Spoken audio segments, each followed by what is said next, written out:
जय Jagannath students IA1 class 9 लो mathematics रो question भलो भाबे समझते थाको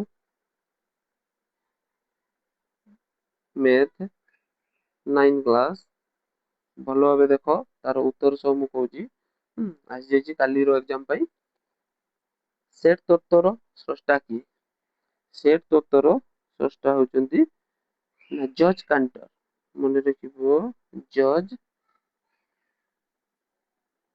कांटर 2i 2i रो y रो मान पचारिछि तो y रो मान आको बाहर करले हम पाइबा 3 y रो मान हम पाइबा 3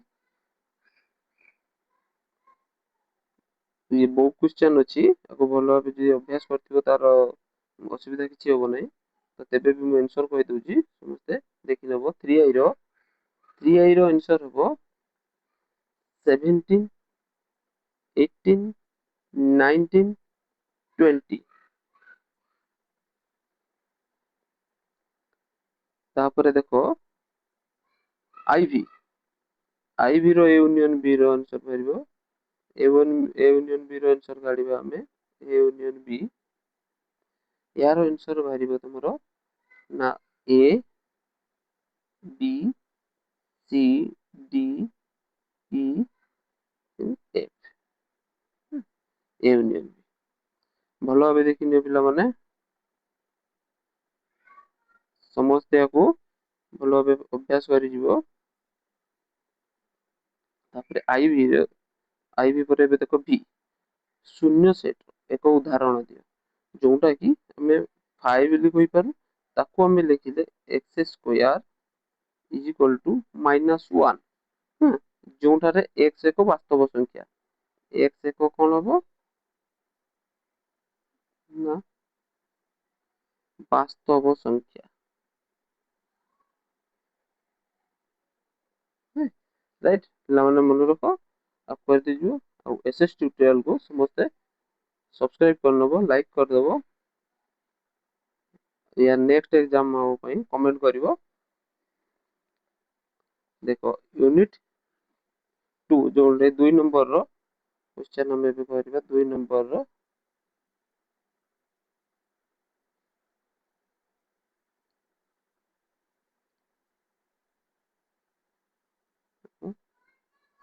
दुई नंबर रो करिबा हमें निम्नलिखित प्रश्न गुड़िकर उत्तर गोटे शब्द वाक्य रे लिखिबा एक रो जोगात्मक विलोमी समस्त जानछ पिला माने -1 हो 2i जुग्म मौलिक संख्या केते जोटा कि जुग्म 2 गोटे मात्र रहउची सेटा हला 2 3i n intersection n star कोन हेबो न मन रखो n हबो जोटा कि गोटे गुणन संख्या तबे iv पाइरो मान केते बेदरे पाइरो मान केते आईवी भलो कि पिला माने मन रखिबो आईवी बेदरे पाइरो मान √10 एटु बहिर भीतर इनसाइड ये क्वेश्चन थिला √10 बोली हम भलो कि मन रखिबो बी 9 टू द पावर -1 पूर्ण 1/2 राशि सरलीकृत मान केते जोटा कि हम बाहर करले हम बाहरबो केते 1/3 आंसर हबो बी रो 1/3 मस्त भलो भी देखिले पिला माने हमको अभ्यास करनबो आंसर मु कहि दोची जार रिपीट दरकार से रिपीट अबले करिकि ताको देखि नबो एबे जिबा एटा 3 नंबर रो क्वेश्चन 3 नंबर जोटा कि समतल ज्यामितिर जनक काहाकू कहला जाय समतल ज्यामितिर जनक यूक्लिड भल कि मन रखिबो यूक्लिड यूक्लिड प्रथम आई रो द्वितीय रे 2i रो चारोटी पृथक सरल रेखा परस्पर गतिबेशी रे केतोटी बिंदु रे छेद करंती ना 6टी यार उत्तर हबो 2i रो 6टी ए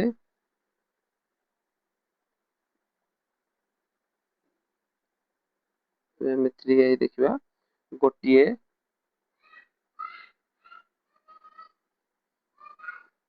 କୋଣର ପରିମାଣ ତାହାର ଅନୁରୂପୂରକ କୋଣର ପରିମାଣ ଏକ ପଞ୍ଚମାଂଶ ହେଲେ କୋଣଟିର ପରିମାଣ ନିର୍ଣ୍ଣୟ କର। ଯୋଉଟା କି 3A ର ଆନ୍ସର ହବ 15 ଡିଗ୍ରୀ। ତାର ବାହାର କରିବା ପ୍ରୋସେସ ରହିବ, ଗୋଟେ କୋଣ ଯଦି x ହେଲା ତାହେଲେ ଉତ୍ତର ଗୋଟେ କୋଣ x ହେଲେ ଆଉ ଗୋଟେ 90 ମାଇନସ୍ x, 90 ମାଇନସ୍ x ଗୋଟେ। ତ ଏଇ ଦୁଇଟାକୁ ଯଦି ଆମେ ସମୀକରଣ ବନେଇଦବା, କଣ ହବ ନା x is equal to 1/5 90 minus x। 1/5 ଏକ ପଞ୍ଚମାଂଶ କହିଥିଲା, ତ ଆକୁ ସରଳୀକୃତ ବାହାର କଲେ x ଇଜ ଇକ୍ୱାଲ ଟୁ ଏବେ ବାହାରିବ, ତାକୁ ସର୍ଟରେ କରିଦଉଛି 90/6, ଯେଟା କି ବାହାରିବ 15 ଡିଗ୍ରୀ। ଆନ୍ସର 15 ଡିଗ୍ରୀ ବାହାରିବ। ସମସ୍ତେ ଆକୁ ଭଲ ଭାବେ ଦେଖି ନେବ, 15 ଡିଗ୍ରୀ। ନେକ୍ସଟ ଦେଖିବା IV। ଦୁଇଟି ସମାନ୍ତର ସରଳରେଖାକୁ ଏକ ଛେଦକ ଛେଦ କଲେ ଛେଦକର ଏକ ପାର୍ଶ୍ୱସ୍ଥ ଅନ୍ତସ୍ଥ କୋଣ ଦ୍ୱୟର ପରିମାଣ ସମଷ୍ଟି କେତେ ହେବ? ଅତି ସାଧାରଣ କଥା, ଯୋଉଟା କି 180 ଡିଗ୍ରୀ। 180 ଡିଗ୍ରୀ ଦୁଇଟି ସମକୋଣ ବୋଲି ତାକୁ କୁହାଯାଏ। ତେବେ B ତ୍ରିଭୁଜ ABC ରେ A କୋଣ 90 ଡିଗ୍ରୀ, B କୋଣ 2C କୋଣ, ଯଦି C କୋଣର ପରିମାଣ କେତେ? ଯଦି B କୋଣ 2C କୋଣ ହେଲା, BC ମିଶିକି ଆମର କେତେ 90 ଡିଗ୍ରୀ। B କୋଣ ପ୍ଲସ୍ C କୋଣ ଇଜ ଇକ୍ୱାଲ ଟୁ କେତେ 90 ଡିଗ୍ରୀ। ତାହେଲେ B ଜାଗାରେ 2C ଇଏ plus C is equal to 90। ତାହେଲେ 3C ଇଜ ଇକ୍ୱାଲ ଟୁ କେତେ 90, ଖାଲି C ଇଜ ଇକ୍ୱାଲ ଟୁ କେତେ ହେବ 90 ବିଭକ୍ତ 3, ଯେଟା କି ବାହାରିବ 30 ଡିଗ୍ରୀ, 30 ଡିଗ୍ରୀ, ଯେଟା କି ଆନ୍ସର ତମର ରହିବ B। ଏବେ ଯିବା ଆମେ 4 ନମ୍ବର କ୍ୱେଶ୍ଚନ।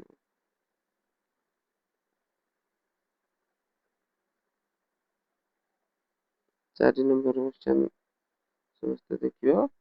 ଏବେ ସର୍ବସମ ରେଖାଖଣ୍ଡ କାହାକୁ କୁହାଯାଏ? ସରି।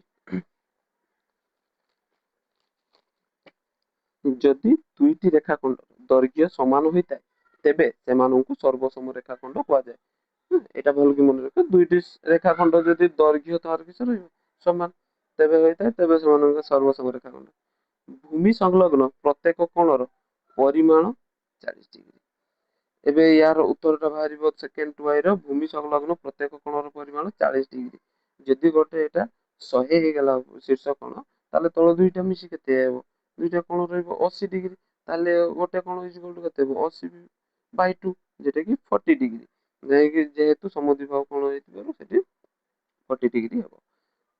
ତ ଆମର ଭୂମି ପ୍ରତ୍ୟେକ କୋଣର ପରିମାଣ 40 ଡିଗ୍ରୀ ହେବ। ଏବେ ଯିବା ଆମେ 3I। 3I ର ABC ତ୍ରିଭୁଜ ABC ର A କୋଣ 40 ଡିଗ୍ରୀ, B କୋଣ 75, ତେବେ ବୃହତ୍ତମ ବାହୁଟି କିଏ? ବୃହତ୍ତମ ବାହୁଟି କିଏ? ତାହେଲେ ଏଠି ସାଧାରଣତଃ ଯେଟା ହବ, ଯୋଉ କୋଣଟା ଅଧିକ ବଡ ସେଇଟାର ବୃହତ୍ତମ। ତାହେଲେ ଏଇ ଦୁଇଟା ମିଶିକି ହଉଛି 115 ଡିଗ୍ରୀ। ଆଉ ଅନ୍ୟ କୋଣଟା ପୁଣି ରହିଲା କେତେ 65। ତାହେଲେ B କୋଣ ହିଁ ସବୁଠାରୁ ବଡ ରହୁଛି। ତାହେଲେ B କୋଣ ତ୍ରିଭୁଜ ABC ର A କୋଣ 40 ଡିଗ୍ରୀ ଦେଇଦେଲା। এটা ତ୍ରିଭୁଜ ABC ମନେ ରଖିବ, A 40, B କୋଣ 75, 115 ହେଇଗଲା ଦୁଇଟା। ଅନ୍ୟ କୋଣଟା ଆମର କେତେ ପାଇବା ତାହେଲେ 65। ତାହେଲେ ସବୁଠାରୁ ବଡ କିଏ ହେଲା B କୋଣ। ତାହେଲେ B କୋଣର ସମ୍ମୁଖୀନ ବାହୁ ଯିଏ ହେବ ସେ ବୃହତ୍ତର ବାହୁଟି। ତାହେଲେ B କୋଣ ହେଲା 75, ତାହେଲେ B ର ସମ୍ମୁଖୀନ କିଏ ହେବ AC। AC ମନେ ରଖିବ, AC। ଏବେ ଦେଖ ପିଲାମାନେ IV ତ୍ରିଭୁଜର ଦୁଇ ବାହୁର ଦୈର୍ଘ୍ୟର ଅନ୍ତର ଏହାର ତୃତୀୟ ବାହୁର ଦୈର୍ଘ୍ୟ ମଧ୍ୟରେ କେଉଁଟି ବୃହତ୍ତର? ଦୁଇଟି ତୃତୀୟ ବାହୁର ଦୈର୍ଘ୍ୟ, ତ୍ରିଭୁଜର ଦୁଇ ବାହୁର ଦୈର୍ଘ୍ୟର ଅନ୍ତର ଏହାର ତୃତୀୟ ବାହୁ ଦୈର୍ଘ୍ୟ ମଧ୍ୟରେ କେଉଁଟି ବୃହତ୍ତର? ଏହାର ଉତ୍ତର ହବ ତୃତୀୟ ବାହୁର ଦୈର୍ଘ୍ୟ ହେଲା ବୃହତ୍ତର। ତୃତୀୟ ବାହୁର ଦୈର୍ଘ୍ୟ ହବ, যেটা କି ଥାର୍ଡ ସାଇଡ ଯେଟା ରହିବ ସିଏ ହେବ କଣ ବୃହତ୍ତର। V ବାକ ବା ସ୍ୱୀକାର୍ଯ୍ୟ, ଏଟା ଜାଣିଛୁ ବାହୁ କୋଣ ବାହୁ। ବାକ ବା ସ୍ୱୀକାର୍ଯ୍ୟ ହେଲା ବାହୁ କୋଣ ବାହୁ। ଯୋଉ ସ୍ୱୀକାର୍ଯ୍ୟ ଅନୁସାରେ ଦୁଇଟି ତ୍ରିଭୁଜ ମଧ୍ୟରେ ଦୁଇଟି ବାହୁ ଏବଂ ସେମାନଙ୍କର ଅନ୍ତର୍ଗତ କୋଣ ସମାନ ହେଲେ ତ୍ରିଭୁଜ ଦ୍ୱୟ ବାକ ବା ସର୍ବସମତା ଅନୁସାରେ ସର୍ବସମ ହେବେ। ଏ ଅନୁସାରେ ହବ V, ତାର ଉତ୍ତର ଲେଖିବ। ଏବେ ଯିବା ମଲ୍ଟିପଲ୍ ଆସାଇନମେଣ୍ଟ को ପିଲାମାନେ ଦେଖ ମଲ୍ଟିପଲ୍ ଆସାଇନମେଣ୍ଟ को ଯିବା ଏକ ନମ୍ବରର ଆମେ ଆନ୍ସର ଦେଖିବା ଇ ଦେଇଛି ଏସ୍ ଦେଇଛି ଏସ୍ ଡ୍ୟାସ୍ ମାନେ ଆମେ ଜାଣିଛେ କଣ E minus S is equal to ଏଟା ଏସ୍ ଡ୍ୟାସ୍ ବାହାରିବ ତ ଏସ୍ ଡ୍ୟାସ୍ ବାହାର କରି ଆକୁ ମାଇନସ୍ କରିଦେଲେ ଆମର ସାଧାରଣତଃ ଦେଖା ହଉଛି ଏଠି 4 5 ଆନ୍ସର ବାହାରିବ 4 5 ସେଟ୍ ମାରିବ ଆନ୍ସର ତେବେ 2i ଦେଖିବା b ଡିଫରେନ୍ସ a ର ସୂତ୍ର ପଦ୍ଧତି ଲେଖିଲେ କଣ ହବ ଭଲ କି ପିଲାମାନେ ଦେଖ x that x to b x a ଇଏ ହେଲା ତାର ଆନ୍ସର ଏଟା ହେଲା 2i ର ଭଲ କି ମନେ ରଖ ଏବେ ଲେଖିବା 3i a difference b is equal to 23 b difference a is equal to 11 ବହୁତ ସିମ୍ପଲ ପିଲାମାନେ a delta b ର ବାହାର କରିବା ପାଇଁ a delta b ର ଆମେ ଫର୍ମୁଲା ଜାଣିଛେ a delta b is equal to a difference b mod plus b difference a ର mod ତାହେଲେ a difference b କେତେ ଥିଲା 23 ଇଏ 11 ମିଶିଗଲେ କେତେ ହେବ 34 ଆନ୍ସର ହବ 34 ୟା ପରେ ଆମେ କରିବା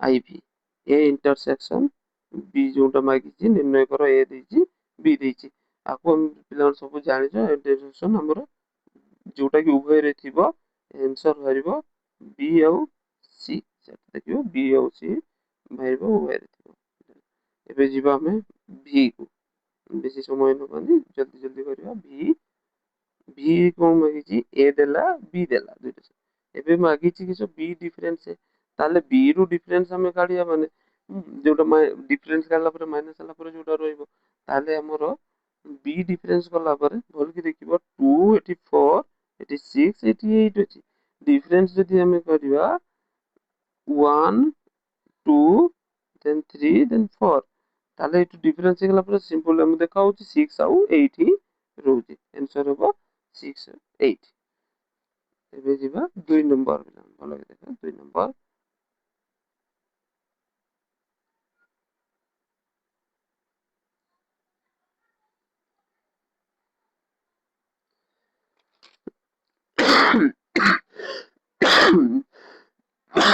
ସରି ପିଲା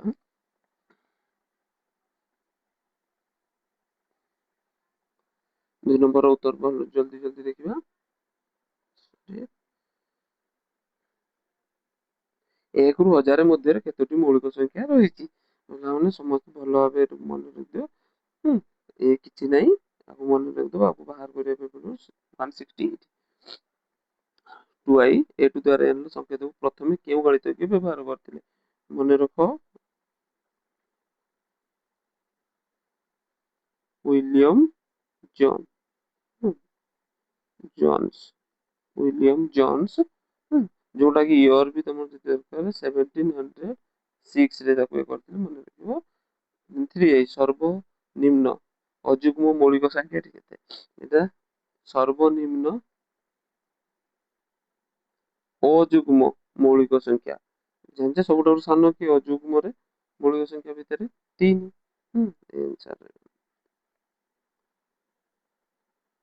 କେଉଁ ବାସ୍ତବ ସଂଖ୍ୟା ତା ନିଜର ଯୋଗାତ୍ମକ ବିଲୋମୀ ଅଟେ ଏଟାକୁ ବାସ୍ତବ ସଂଖ୍ୟା ଶୂନ ମନେ ରଖିବା ଆନ୍ସର ପିଲାମାନେ ଆଇଭି ହେବ ଶୂନ ଯେଟା କି ଶୂନ ହଉଛି ନିଜର ଯୋଗାତ୍ମକ ବିଲୋମୀ ଅଟେ ତାପରେ ଭି ଦେଖିବା 3 ରୁଟ୍ 2 ପ୍ଲସ୍ 7 ରୁଟ୍ 2 ଏଠି କ୍ଲିୟରଲି ଆମେ ଜାଣିଛେ 10 ରୁଟ୍ 2 ହିଁ ହେବ ଆନ୍ସର ଭି ର 10 ରୁଟ୍ 2 ଏବେ ଜଲ୍ଦି ଦେଖିବା 3 ନମ୍ବର ଯିବା 3 ନମ୍ବର ବୋଲି ଦେଖ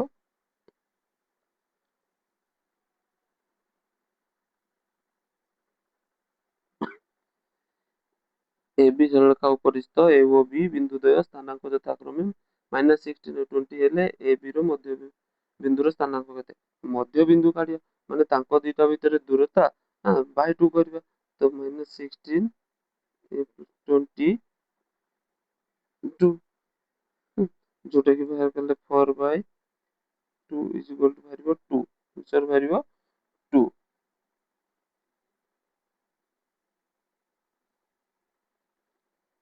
ଏବେ ଦେଖିବା ଆମେ 2i C ବିନ୍ଦୁ, যেটা কি ଆମର C ବିନ୍ଦୁ ତାର ଆନ୍ସର ହେବ 2i ABC, ସ୍ଥାନାଙ୍କ ଯଥାକ୍ରମେ 11, 4 ଆଉ 2 ଦେଖାଯାଉଛି କ୍ଲିୟରଲି। ତାକୁ ଯଦି ଆମେ ସଂଖ୍ୟା ସ୍ଥାନାନ୍ତର କେଉଁ ବିନ୍ଦୁଟି ଅନ୍ୟ ବିନ୍ଦୁ ମଝିରେ ରହିବ, ଆମେ ଦେଖାଯାଉଛି -11 ରହିଲା ସବୁଠୁ ସାନ, ତାପରେ 2, ତାପରେ ଏପଟେ ରହିଲା 4, ତାହେଲେ ମିଡିଲ ଅଟୋମେଟିକ ଆସୁଛି କଣ ଆମର 2 ଯୋଉଟା କି ଆମର C ବିନ୍ଦୁ ବୋଲି ହଉଛି, ଆନ୍ସର ହବ C ବିନ୍ଦୁ 2i। ଏବେ ଦେଖିବା ଆମେ 3i, ଦୁଇଟି ସନ୍ନିହିତ ପରିପୂରକ କୋଣର ପରିମାଣର ଅନ୍ତର 30 ଡିଗ୍ରୀ ହେଲେ କୋଣ ଦ୍ୱୟର ପରିମାଣ ସ୍ଥିର କର। ପିଲାମାନେ ଭଲକି ମନେ ରଖ, 105 ଡିଗ୍ରୀ ଓ 75 ଡିଗ୍ରୀ, 105 ডিগ্রি 75 ডিগ্রি। আইভি ত্রিভুজ ABC ର A କୋଣ 55 ଓ B କୋଣ 75 ହେଲେ C କୋଣର ପରିମାଣ କେତେ? ଅଟୋମେଟିକ ଦିଟା ପ୍ଲସ କରି 180 ରୁ ମାଇନସ କରିବା, ଯୋଉଟା କି ବାହାରିବ C କୋଣ 50 ଡିଗ୍ରୀ, C କୋଣ 50 ଡିଗ୍ରୀ। ଏବେ ଦେଖ B ତ୍ରିଭୁଜର ବହିସ୍ଥ କୋଣ ମାନଙ୍କର ପରିମାଣର ସମଷ୍ଟି ଡ୍ୟାଶ, ଏଇଟା ବହିସ୍ଥ ସବୁବେଳେ ମନେ ରଖିବ 360, ବହିସ୍ଥ କୋଣକୁ ଆମେ ସମଷ୍ଟି ଯଦି କରିବା 360 ବା 4 ସମକୋଣ ତାକୁ ଲେଖିପାରିବା, 4 ସମକୋଣ। ଏବେ ଦେଖିବା ପିଲାମାନେ 4 ନମ୍ବର ବା ସର୍ବସମତା, ଆମେ ଆଗରୁ ଜାଣିଛେ ବାହୁ ବାହୁ ବାହୁ ଯେଟା କୁହାଯାଏ, ତ ଲେଖିପାରିବେ ବାହୁ ବାହୁ ସର୍ବସମତା ଅନୁସାରେ ଦୁଇଟି ତ୍ରିଭୁଜ ମଧ୍ୟରେ ସର୍ବସମ ପ୍ରମାଣ ପାଇଁ ଯଦି ତିନୋଟି ବାହୁ ସମାନ ଆମେ ପାଇଲୁ, ତାକୁ ବା ସର୍ବସମତା ସ୍ୱୀକାର୍ଯ୍ୟ ଅନୁସାରେ ତାକୁ ପ୍ରମାଣ କରାଯାଇ ପାରିବ। ଏବେ 2i ଦେଖିବା, 2i ର ଆନ୍ସର x y ର ମାନ ନିର୍ଣ୍ଣୟ କରତେ କହିଛି, এটা ବୁକ୍ ରେ କ୍ୱେଶ୍ଚନ ଅଛି, ତମେ ତାକୁ ଦେଖିଥିବ, x ଗ୍ରେଟର ଦେନ୍ ଏଟା y ହବ, x ଗ୍ରେଟର ଦେନ୍ যেটা কি x ডিগ্রি, তাহলে গ্রেটার দেন কোন হবো y degree, x degree greater than y degree. ଏବେ 3i ଦେଖିବା, ତ୍ରିଭୁଜର ଉଚ୍ଚତା ତ୍ରୟର ସମଷ୍ଟି ଏହାର ପରିସୀମା ଠାରୁ ଏହା ନିହାତି କିସ ହବ, କ୍ଷୁଦ୍ରତର ହବ, କ୍ଷୁଦ୍ରତର ବୋଲି ଦେଖିବ, କ୍ଷୁଦ୍ରତର ହେବ IV। ତ୍ରିଭୁଜ ABC ରେ A କୋଣ 40 B କୋଣ 50 ହେଲେ କେଉଁ ବାହୁ ବୃହତ୍ତମ ଦେବେ, ତାହେଲେ 50 ଆଉ B କୋଣ 40, ତାହେଲେ C କୋଣ କେତେ ହେଇଗଲା 90 ଡିଗ୍ରୀ ବାହାରୁଛି, ତ C କୋଣ ଆମର ଯଦି 90 ଡିଗ୍ରୀ ହେବ, ତା ସମ୍ମୁଖୀନ ବାହୁ କିଏ ହେବ AB, ABC କୋଣର ସମ୍ମୁଖୀନ ବାହୁ କିଏ ହେବ AB, ତାହେଲେ AB ବାହୁ ହବ କଣ ବୃହତ୍ତର। B ଏକ ଚତୁର୍ଭୁଜର ଅଙ୍କନ ପାଇଁ ପରସ୍ପର ଆତ୍ମନିର୍ଭରଶୀଳ 10ଟି ତଥ୍ୟ ଆବଶ୍ୟକ, ପିଲାମାନେ ମନେ ରଖ 5ଟି ତଥ୍ୟ ଆବଶ୍ୟକ, ଯେପରି 4ଟି ବାହୁ 1ଟି କର୍ଣ୍ଣ, 4ଟି ଯଦି ବାହୁ ଦରକାର ହେଲା ଗୋଟିଏ କର୍ଣ୍ଣ, ବା 3ଟି ବାହୁ 2ଟି ଅନ୍ତର୍ଭୁକ୍ତ କୋଣ, ଯଦି 4ଟି ବାହୁ ହେଲା ଗୋଟିଏ କୋଣ, ଆଉ ଯଦି 3ଟି ବାହୁ ହେଲା ତାହେଲେ 2ଟି ଅନ୍ତର୍ଭୁକ୍ତ କୋଣ ଦରକାର, ତ ଏଇ ସୁକାରେ 5ଟି ଆମକୁ ତଥ୍ୟ ଦରକାର ହବ। ଏବେ ପିଲାମାନେ ଆମର ସରିଲା, ଏବେ ଯିବା କମ୍ପ୍ୟୁଟର ସେକ୍ସନକୁ ଯିବା। ଭଲ ଭାବେ ଦେଖ ପିଲାମାନେ, ଦୁଇଟି ହାର୍ଡୱାର ଉଦାହରଣ ଦେବା ପାଇଁ କହିଛି। ଆଉ ସାଧାରଣ କଥା ଆମେ ଜାଣିଛୁ ହାର୍ଡୱାର କିବୋର୍ଡ ମାଉସ ଏଗୁଡ଼ା ସବୁ ହାର୍ଡ ଡିଭାଇସ ହାର୍ଡୱାର, ତ ଆମେ କିବୋର୍ଡ ଲେଖିପାରିବା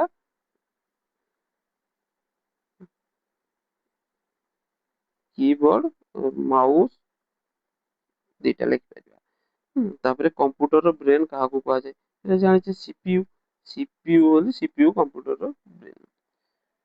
ଦୁଇଟି ୱେବସାଇଟ ର ନାମ ଆମେ ଜାଣିଛେ google.com ଲେଖିପାରିବା, google.com, facebook.com, ଆଉ ଆମେ ଲେଖିପାରିବା wikipedia.com, wikipedia.com, ଏଇଭଳି ଆମେ ଲେଖିପାରିବା। ୱେବସାଇଟ ତମେ ଯୋଉ ବ୍ୟବହାର କରୁଛ ଆମେ ସାଧାରଣତଃ ତାକୁ ଲେଖିପାରିବା। ଏବେ ଯିବା www ର ଫୁଲ ଫର୍ମ, ବେଶୀ ବହୁତ ପିଲା ସବୁ ଜାଣିଥିବ, ତାକୁ ୱାର୍ଲଡ ୱାଇଡ ୱେବ ବୋଲି କୁହାଯାଏ, ୱାର୍ଲଡ ୱାଇଡ ୱେବ, www ର ଫୁଲ ଫର୍ମ।